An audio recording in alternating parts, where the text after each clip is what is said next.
everybody, and welcome. We are very excited to have today a short interview with our friend Nikki Munk, Dr. Munk, who will be presenting at the Alliance for Massage Therapy Education Educators Summit this coming July. You'll be speaking on July 28th. Is that right, Nikki? Yes, on the Friday. Great. And what is the topic? What is your title that you're going to be speaking about?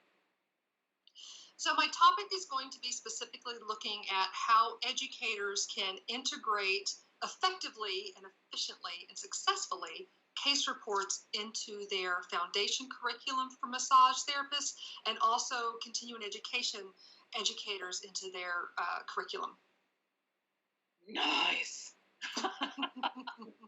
So it's kind of interesting, that's the key aspect of my topic, but my overarching topic is going to be research, and case reports is the thing that I'm going to be focusing on.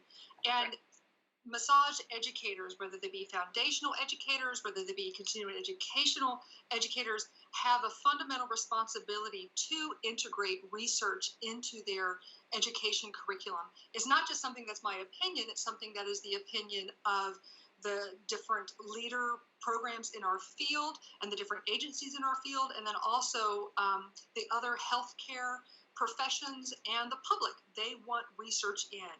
And sometimes it's a really hard thing for practitioners and educators to do. We have a lot on our plates as educators, and to be able to integrate research, not just from a consumer standpoint, but also being able to do it and bridge that gap is really, really important. And case reports provide a really great fundamental medium for educators to do that. Well, you're preaching to the choir.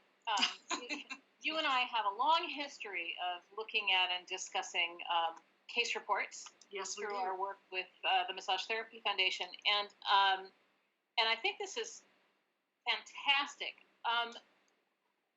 What do you say to the educator who says, I have my hands full, I don't have an extra 40 hours in my curriculum to teach someone how to write a case report, and plus which I'm not, I don't have the competence or the confidence to help people do that. What do you say to them? Sure. Okay. So aside from the 40-hour piece, because it's not a 40-hour focus, because when the curriculum says you have to have 40 hours of research, that's not just case reports, right? That's all manner of different ways that you're going to be considering research. But case reports can be integrated into the education, and not just how to conduct them and how to write them. But when you're teaching folks about the critical thinking about treatment design, why is it that I'm doing what I'm doing? Why is it that I am making the decisions that I'm making? And how is it that I measure the outcomes and talk to my clients about the outcomes that they're experiencing?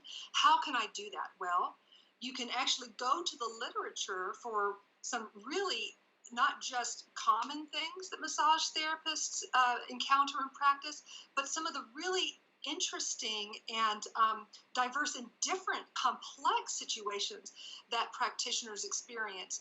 And you can point to these things that have been written up and talk about and discuss, well, what do you think? This is why they made these decisions. This is the literature and the information that they were basing their clinical decision-making pieces on. And what do we think? Would we have done something different? What were they missing? What sort of things could be done in a different sort of situation? And it provides a medium through which educators, whether they want to talk about research at all, it provides a medium through which they can actually talk about what is happening from an evidence basis in the field and in practice, and how students can start putting those critical thinking pieces to task, and how they would address and approach somebody coming to their table. Now, from writing a case report, I know, right? I can do this. Are you excited about this, Nikki? Maybe a smidge, because this is the thing for me. I'm no longer a practicing practitioner, which I really, really miss. I'm also no longer a formal massage educator. But as a former educator and practitioner, I still hold my license. I still do these things.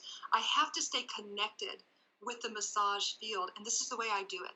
I do research in massage, clearly, but I want to stay integrated and working with practitioners and with educators. And case reports is such a great way to do that. Well, all manner of research is, but I'm focusing on case reports today. So it provides a great medium to do all of these things.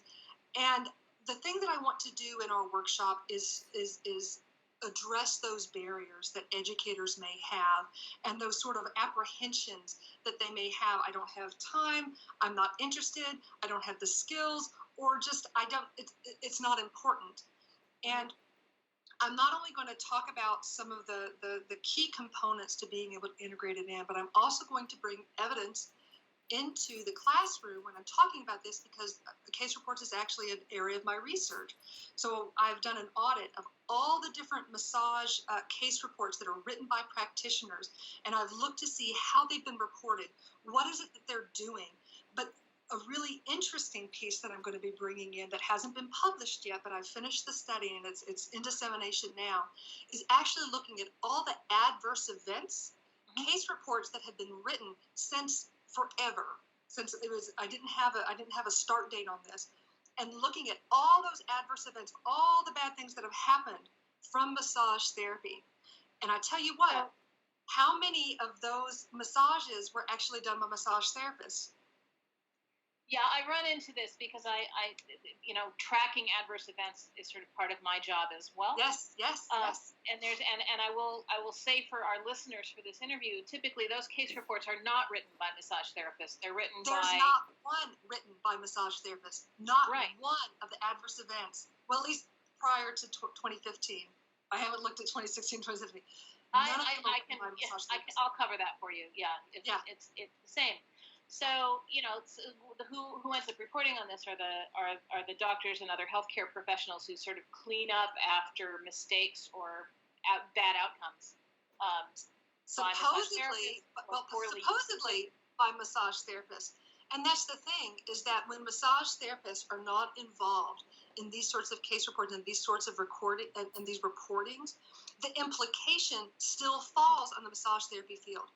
If we as a field are not the ones that are out there talking about what we are doing in our practice, what our outcomes are, what our potential adverse events are, all of these pieces, somebody else is going to be ruling that dialogue.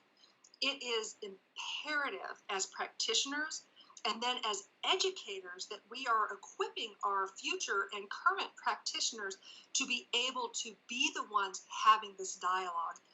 That is one of the main pieces that I'm going to be talking about in this workshop. And yes, you're right, Ruth. I'm so excited. Well, I'm really, really excited to come and see you. So thank you so much for taking some time out of your busy day.